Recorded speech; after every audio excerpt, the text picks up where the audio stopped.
ಇನ್ನು ರಾಜ್ಯಾದ್ಯಂತ ಅನೇಕ ಕಡೆಗಳಲ್ಲಿ ಮಳೆಯಿಂದ ಸಾಕಷ್ಟು ಅವಾಂತರಗಳೇ ಸೃಷ್ಟಿಯಾಗ್ತಾ ಇದೆ. ಮಂಗಳೂರು ಹೊರವಲಯದಲ್ಲಿ ಮಳೆಯಿಂದಾಗಿ ಬಡ್ಪೆ ಸಮೀಪದ ಅದ್ಯಪಾಡಿಯಲ್ಲಿ ಭೂಕುಸಿತ ಸಂಭವಿಸಿದೆ. ಅದ್ಯಪಾಡಿಯ ಸಂಕೇಶ ಎಂಬಲ್ಲಿ ಈ ಘಟನೆ ನಡೆದಿರೋದು. ಮಂಗಳೂರು ವಿಮಾನ ನಿಲ್ದಾಣ ಕೆಳಭಾಗದ ಅದ್ಯಪಾಡಿ ವಿಮಾನ ನಿಲ್ದಾಣದ ಭಾಗದಿಂದ ಮಣ್ಣು ಹರಿದು ಬಂದಿದೆ. ಮಣ್ಣು ಸಮೇತ ನೀರು ಹರಿದು ಬಂದಿದೆ. ಉಮಾನಾಥ ಸಾಲ್ಯಾನ್ ಎಂಬುವರ ಮನೆಗೆ ಘಟನೆಯಲ್ಲಿ ಹಾನಿಯಾಗಿದೆ. ಕಳೆದ ವರ್ಷ ಕೂಡ ಇಂಥದ್ದೇ ಅನಾಹುತಕ್ಕೆ ಇದೇ ಜಾಗ ಸಾಕ್ಷಿಯಾಗಿತ್ತು.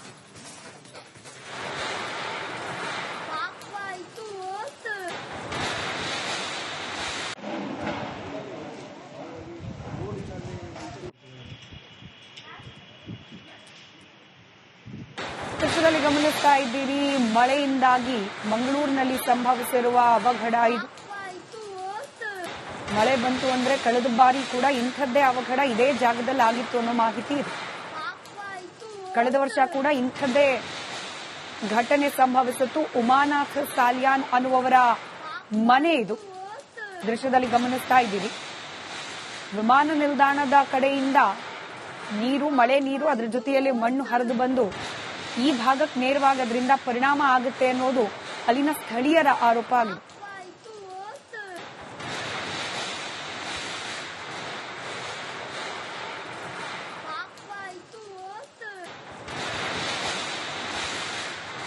ಡೀಟೇಲ್ಸ್ನೊಂದಿಗೆ ನನ್ನ ಕಲೀಗ್ ದಿನೇಶ್ ನೇರ ಸಂಪರ್ಕದಲ್ಲಿದ್ದಾರೆ. ದಿನೇಶ್, ಕಳೆದ ವರ್ಷನೂ ಹೀಗೆ ಆಯ್ತು, ಈ ವರ್ಷನೂ ಹೀಗೆ ಆಯ್ತು. ಮಳೆ ಬರುತ್ತೆ ಪ್ರತಿ ಬಾರಿ ಕೂಡ, ಆದ್ರೆ ಏನಾದ್ರೂ ಮುಂಜಾಗ್ರತಾ ಕ್ರಮ ಅಂತ ಕೈಗೊಳ್ಬೇಕಲ್ಲ, ಏನು ಹಾಗೆ ಇಲ್ವಾ? ಏನ್ ಹೇಳ್ತಾರೆ ಉಮಾನಾಥ್ ಅವರು? ಎಕ್ಸಾಕ್ಟ್ಲಿ ಹೇಗಿದೆ ಪರಿಸ್ಥಿತಿಯಲ್ಲಿ?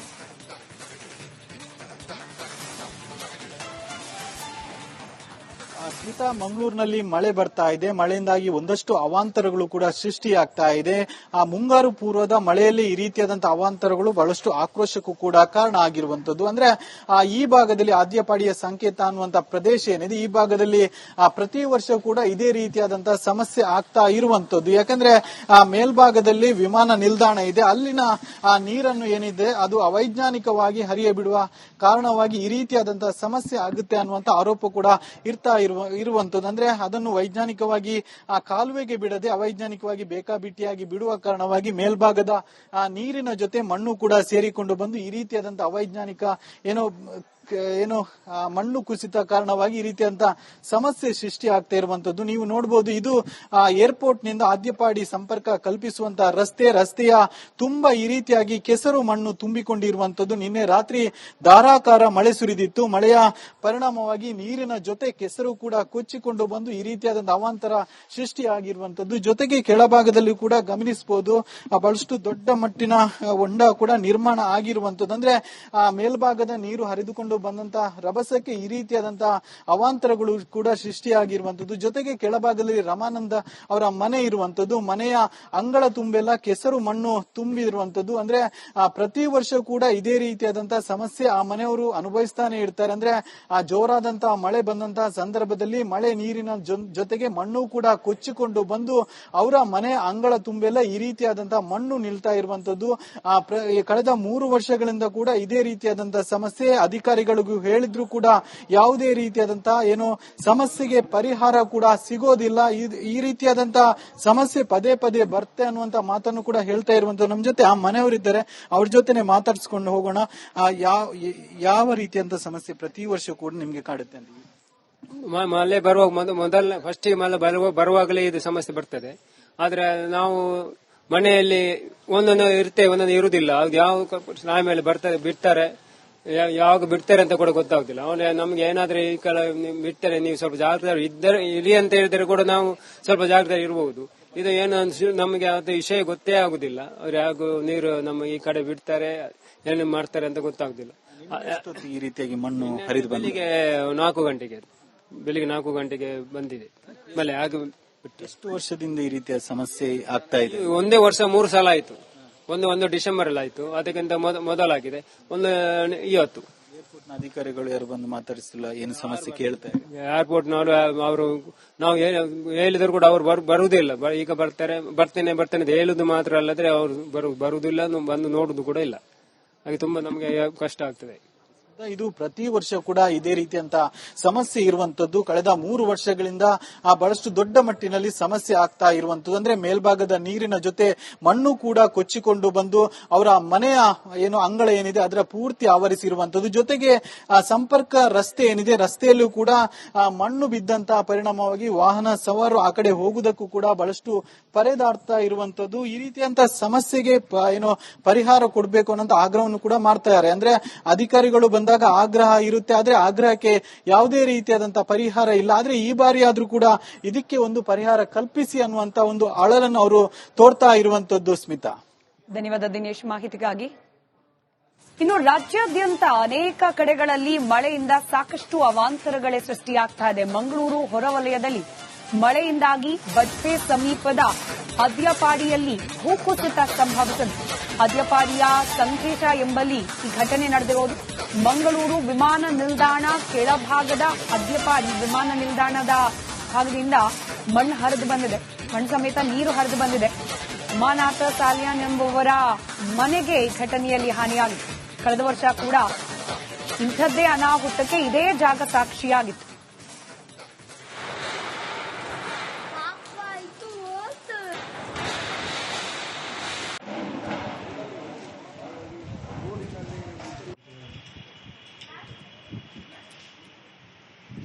ದೃಶ್ಯದಲ್ಲಿ ಗಮನಿಸ್ತಾ ಇದ್ದೀವಿ, ಮಳೆಯಿಂದಾಗಿ ಮಂಗಳೂರಿನಲ್ಲಿ ಸಂಭವಿಸಿರುವ ಅವಘಡ ಇದು.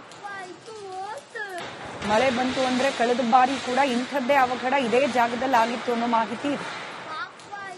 ಕಳೆದ ವರ್ಷ ಕೂಡ ಇಂಥದ್ದೇ ಘಟನೆ ಸಂಭವಿಸಿತ್ತು. ಉಮಾನಾಥ್ ಸಾಲಿಯಾನ್ ಅನ್ನುವವರ ಮನೆ ಇದು.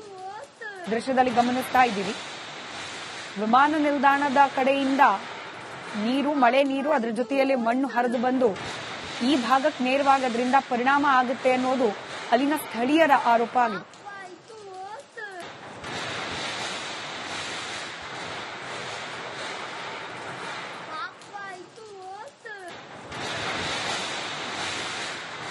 ಡೀಟೇಲ್ಸ್ನೊಂದಿಗೆ ನನ್ನ ಕಲೀಗ್ ದಿನೇಶ್ ನೇರ ಸಂಪರ್ಕದಲ್ಲಿದ್ದಾರೆ. ದಿನೇಶ್, ಕಳೆದ ವರ್ಷನೂ ಹೀಗೆ ಆಯ್ತು, ಈ ವರ್ಷನೂ ಹೀಗೆ ಆಯ್ತು. ಮಳೆ ಬರುತ್ತೆ ಪ್ರತಿ ಬಾರಿ ಕೂಡ, ಆದ್ರೆ ಏನಾದ್ರೂ ಮುಂಜಾಗ್ರತಾ ಕ್ರಮ ಅಂತ ಕೈಗೊಳ್ಬೇಕಲ್ಲ, ಏನು ಹಾಗೆ ಇಲ್ವಾ? ಏನ್ ಹೇಳ್ತಾರೆ ಉಮಾನಾಥ್ ಅವರು?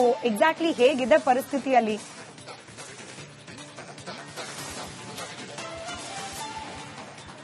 ಸ್ಮಿತಾ, ಮಂಗಳೂರಿನಲ್ಲಿ ಮಳೆ ಬರ್ತಾ ಇದೆ. ಮಳೆಯಿಂದಾಗಿ ಒಂದಷ್ಟು ಅವಾಂತರಗಳು ಕೂಡ ಸೃಷ್ಟಿಯಾಗ್ತಾ ಇದೆ. ಮುಂಗಾರು ಪೂರ್ವದ ಮಳೆಯಲ್ಲಿ ಈ ರೀತಿಯಾದಂತಹ ಅವಾಂತರಗಳು ಬಹಳಷ್ಟು ಆಕ್ರೋಶಕ್ಕೂ ಕೂಡ ಕಾರಣ ಆಗಿರುವಂತದ್ದು. ಅಂದ್ರೆ ಈ ಭಾಗದಲ್ಲಿ ಆದ್ಯಪಾಡಿಯ ಸಂಕೇತ ಅನ್ನುವಂತ ಪ್ರದೇಶ ಏನಿದೆ, ಈ ಭಾಗದಲ್ಲಿ ಪ್ರತಿ ವರ್ಷ ಕೂಡ ಇದೇ ರೀತಿಯಾದಂತಹ ಸಮಸ್ಯೆ ಆಗ್ತಾ ಇರುವಂತದ್ದು. ಯಾಕಂದ್ರೆ ಮೇಲ್ಭಾಗದಲ್ಲಿ ವಿಮಾನ ನಿಲ್ದಾಣ ಇದೆ, ಅಲ್ಲಿನ ನೀರನ್ನು ಏನಿದೆ ಅದು ಅವೈಜ್ಞಾನಿಕವಾಗಿ ಹರಿಯ ಬಿಡುವ ಕಾರಣವಾಗಿ ಈ ರೀತಿಯಾದಂತಹ ಸಮಸ್ಯೆ ಆಗುತ್ತೆ ಅನ್ನುವಂತ ಆರೋಪ ಕೂಡ ಇರುವಂತದ್ದು. ಅಂದ್ರೆ ಅದನ್ನು ವೈಜ್ಞಾನಿಕವಾಗಿ ಕಾಲುವೆಗೆ ಬಿಡದೆ ಅವೈಜ್ಞಾನಿಕವಾಗಿ ಬೇಕಾಬಿಟ್ಟಿಯಾಗಿ ಬಿಡುವ ಕಾರಣವಾಗಿ ಮೇಲ್ಭಾಗದ ನೀರಿನ ಜೊತೆ ಮಣ್ಣು ಕೂಡ ಸೇರಿಕೊಂಡು ಬಂದು ಈ ರೀತಿಯಾದಂತಹ ಅವೈಜ್ಞಾನಿಕ ಮಣ್ಣು ಕುಸಿತ ಕಾರಣವಾಗಿ ಈ ರೀತಿಯಂತ ಸಮಸ್ಯೆ ಸೃಷ್ಟಿ ಆಗ್ತಾ ಇರುವಂತದ್ದು. ನೀವು ನೋಡಬಹುದು, ಇದು ಏರ್ಪೋರ್ಟ್ ನಿಂದ ಆದ್ಯಪಾಡಿ ಸಂಪರ್ಕ ಕಲ್ಪಿಸುವಂತಹ ರಸ್ತೆಯ ತುಂಬಾ ಈ ರೀತಿಯಾಗಿ ಕೆಸರು ಮಣ್ಣು ತುಂಬಿಕೊಂಡಿರುವಂತದ್ದು. ನಿನ್ನೆ ರಾತ್ರಿ ಧಾರಾಕಾರ ಮಳೆ ಸುರಿದಿತ್ತು. ಮಳೆಯ ಪರಿಣಾಮವಾಗಿ ನೀರಿನ ಜೊತೆ ಕೆಸರು ಕೂಡ ಕೊಚ್ಚಿಕೊಂಡು ಬಂದು ಈ ರೀತಿಯಾದಂತಹ ಅವಾಂತರ ಸೃಷ್ಟಿಯಾಗಿರುವಂತದ್ದು. ಜೊತೆಗೆ ಕೆಳಭಾಗದಲ್ಲಿ ಕೂಡ ಗಮನಿಸಬಹುದು, ಬಹಳಷ್ಟು ದೊಡ್ಡ ಮಟ್ಟಿನ ಹೊಂಡ ಕೂಡ ನಿರ್ಮಾಣ ಆಗಿರುವಂತದ್ದು. ಅಂದ್ರೆ ಮೇಲ್ಭಾಗದ ನೀರು ಹರಿದುಕೊಂಡು ಬಂದಂತಹ ರಭಸಕ್ಕೆ ಈ ರೀತಿಯಾದಂತಹ ಅವಾಂತರಗಳು ಕೂಡ ಸೃಷ್ಟಿಯಾಗಿರುವಂತದ್ದು. ಜೊತೆಗೆ ಕೆಳಭಾಗದಲ್ಲಿ ರಮಾನಂದ ಅವರ ಮನೆ ಇರುವಂತದ್ದು. ಮನೆಯ ಅಂಗಳ ತುಂಬೆಲ್ಲ ಕೆಸರು ಮಣ್ಣು ತುಂಬಿರುವಂತದ್ದು. ಅಂದ್ರೆ ಪ್ರತಿ ವರ್ಷ ಕೂಡ ಇದೇ ರೀತಿಯಾದಂತಹ ಸಮಸ್ಯೆ ಆ ಮನೆಯವರು ಅನುಭವಿಸ್ತಾನೆ ಇರ್ತಾರೆ. ಅಂದ್ರೆ ಜೋರಾದಂತಹ ಮಳೆ ಬಂದಂತಹ ಸಂದರ್ಭದಲ್ಲಿ ಮಳೆ ನೀರಿನ ಜೊತೆಗೆ ಮಣ್ಣು ಕೂಡ ಕೊಚ್ಚಿಕೊಂಡು ಬಂದು ಅವರ ಮನೆ ಅಂಗಳ ತುಂಬೆಲ್ಲ ಈ ರೀತಿಯಾದಂತಹ ಮಣ್ಣು ನಿಲ್ತಾ ಇರುವಂತದ್ದು. ಕಳೆದ 3 ವರ್ಷಗಳಿಂದ ಕೂಡ ಇದೇ ರೀತಿಯಾದಂತಹ ಸಮಸ್ಯೆ ಅಧಿಕಾರಿಗಳಿಗೂ ಹೇಳಿದ್ರು ಕೂಡ ಯಾವುದೇ ರೀತಿಯಾದಂತಹ ಸಮಸ್ಯೆಗೆ ಪರಿಹಾರ ಕೂಡ ಸಿಗೋದಿಲ್ಲ. ಈ ರೀತಿಯಾದಂತಹ ಸಮಸ್ಯೆ ಪದೇ ಪದೇ ಬರುತ್ತೆ ಅನ್ನುವಂತ ಮಾತನ್ನು ಕೂಡ ಹೇಳ್ತಾ ಇರುವಂತ ನಮ್ಮ ಜೊತೆ ಆ ಮನೆಯವರಿದ್ದಾರೆ, ಅವ್ರ ಜೊತೆನೆ ಮಾತಾಡಿಸ್ಕೊಂಡು ಹೋಗೋಣ. ಯಾವ ರೀತಿಯಂತ ಸಮಸ್ಯೆ ಪ್ರತಿ ವರ್ಷ ಕೂಡ ನಿಮ್ಗೆ ಕಾಡುತ್ತೆ? ಮಳೆ ಬರುವಾಗ ಮೊದಲ ಫಸ್ಟ್ ಮಳೆ ಬರುವಾಗಲೇ ಇದು ಸಮಸ್ಯೆ ಬರ್ತದೆ. ಆದ್ರೆ ನಾವು ಮನೆಯಲ್ಲಿ ಒಂದೊಂದು ಇರುತ್ತೆ, ಒಂದೊಂದು ಇರುವುದಿಲ್ಲ. ಅದು ಯಾವ ಸ್ನಾನ ಮೇಲೆ ಬಿಡ್ತಾರೆ, ಯಾವಾಗ ಬಿಡ್ತಾರೆ ಅಂತ ಕೂಡ ಗೊತ್ತಾಗುದಿಲ್ಲ. ಅವನು ನಮ್ಗೆ ಏನಾದ್ರೂ ಈ ಕಾಲ ಬಿಡ್ತಾರೆ, ನೀವು ಸ್ವಲ್ಪ ಜಾಗ್ರತೆ ಇರಿ ಅಂತ ಹೇಳಿದ್ರೆ ಕೂಡ ನಾವು ಸ್ವಲ್ಪ ಜಾಗ್ರತೆ ಇರಬಹುದು. ಇದು ಏನು ನಮಗೆ ಅದು ವಿಷಯ ಗೊತ್ತೇ ಆಗುದಿಲ್ಲ. ಅವ್ರು ಯಾಕೋ ನೀರು ನಮ್ಮ ಈ ಕಡೆ ಬಿಡ್ತಾರೆ, ಏನು ಮಾಡ್ತಾರೆ ಅಂತ ಗೊತ್ತಾಗುದಿಲ್ಲ. ಈ ರೀತಿಯಾಗಿ ಮಣ್ಣು ಹರಿದು ಬೆಳಿಗ್ಗೆ 4 ಗಂಟೆಗೆ ಬೆಳಿಗ್ಗೆ 4 ಗಂಟೆಗೆ ಬಂದಿದೆ ಮಳೆ. ಹಾಗೆ ಎಷ್ಟು ವರ್ಷದಿಂದ ಈ ರೀತಿಯ ಸಮಸ್ಯೆ ಆಗ್ತಾ ಇದೆ? ಒಂದೇ ವರ್ಷ 3 ಸಲ ಆಯ್ತು. ಒಂದು ಡಿಸೆಂಬರ್ ಅಲ್ಲಿ ಆಯ್ತು, ಅದಕ್ಕಿಂತ ಮೊದಲಾಗಿದೆ ಒಂದು ಇವತ್ತು. ಏರ್ಪೋರ್ಟ್ ನ ಅಧಿಕಾರಿಗಳು ಯಾರು ಬಂದು ಮಾತಾಡಿಸಿಲ್ಲ, ಏನು ಸಮಸ್ಯೆ ಕೇಳ್ತಾರೆ?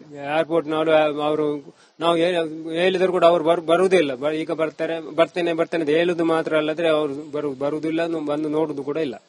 ಹಾಗೆ ತುಂಬಾ ನಮಗೆ ಕಷ್ಟ ಆಗ್ತದೆ. ಇದು ಪ್ರತಿ ವರ್ಷ ಕೂಡ ಇದೇ ರೀತಿಯಂತ ಸಮಸ್ಯೆ ಇರುವಂತದ್ದು. ಕಳೆದ 3 ವರ್ಷಗಳಿಂದ ಬಹಳಷ್ಟು ದೊಡ್ಡ ಮಟ್ಟಿನಲ್ಲಿ ಸಮಸ್ಯೆ ಆಗ್ತಾ ಇರುವಂತದ್ದು. ಅಂದ್ರೆ ಮೇಲ್ಭಾಗದ ನೀರಿನ ಜೊತೆ ಮಣ್ಣು ಕೂಡ ಕೊಚ್ಚಿಕೊಂಡು ಬಂದು ಅವರ ಮನೆಯ ಅಂಗಳ ಏನಿದೆ ಅದರ ಪೂರ್ತಿ ಆವರಿಸಿರುವಂತದ್ದು. ಜೊತೆಗೆ ಸಂಪರ್ಕ ರಸ್ತೆ ಏನಿದೆ, ರಸ್ತೆಯಲ್ಲೂ ಕೂಡ ಮಣ್ಣು ಬಿದ್ದಂತಹ ಪರಿಣಾಮವಾಗಿ ವಾಹನ ಸವಾರರು ಆ ಕಡೆ ಹೋಗುವುದಕ್ಕೂ ಕೂಡ ಬಹಳಷ್ಟು ಪರದಾಡ್ತಾ ಇರುವಂತದ್ದು. ಈ ರೀತಿಯಂತ ಸಮಸ್ಯೆಗೆ ಪರಿಹಾರ ಕೊಡಬೇಕು ಅನ್ನೋ ಆಗ್ರಹವನ್ನು ಕೂಡ ಮಾಡ್ತಾ ಇದ್ದಾರೆ. ಅಂದ್ರೆ ಅಧಿಕಾರಿಗಳು ಬಂದಾಗ ಆಗ್ರಹ ಇರುತ್ತೆ, ಆದ್ರೆ ಆಗ್ರಹಕ್ಕೆ ಯಾವುದೇ ರೀತಿಯಾದಂತಹ ಪರಿಹಾರ ಇಲ್ಲ. ಆದ್ರೆ ಈ ಬಾರಿ ಆದ್ರೂ ಕೂಡ ಇದಕ್ಕೆ ಒಂದು ಪರಿಹಾರ ಕಲ್ಪಿಸಿ ಅನ್ನುವಂತ ಒಂದು ಅಳಲನ್ನು ಅವರು ತೋರ್ತಾ ಇರುವಂತದ್ದು. ಸ್ಮಿತಾ, ಧನ್ಯವಾದ ದಿನೇಶ್ ಮಾಹಿತಿಗಾಗಿ.